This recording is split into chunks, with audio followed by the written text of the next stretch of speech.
One of the errors I think that people made in this heyday was that they started to believe that somehow as soon as you got the money in the bank it was yours.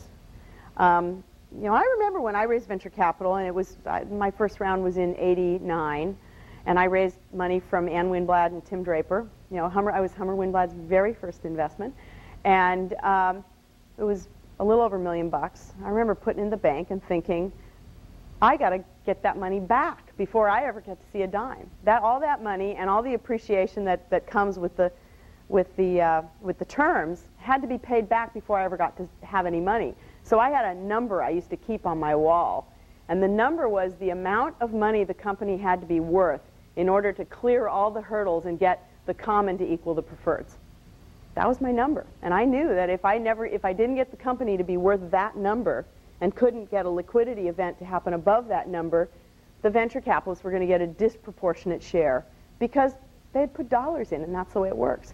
I think one of the biggest mistakes entrepreneurs made in the last couple of years is, hey, I own a company and I sold 50% of it for $5 million, and the day that $5 million gets in my bank, I've got $2.5 million. Well, no, you don't. You have $5 million of debt, and usually at 3 or 4x liquidity preferences and participation, and you know, and that you got to pay back before you ever see a dime.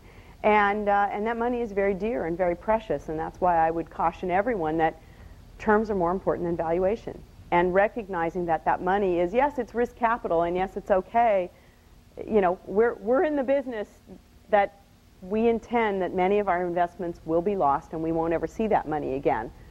But if there's any value in the company that gets created as a result of your sweat and our money bats first, right? We have, whatever the expression is, I'm not a baseball fan, so I never know. Is it bats last or bats first? Well, whatever it is, we get our money back first. That's the point.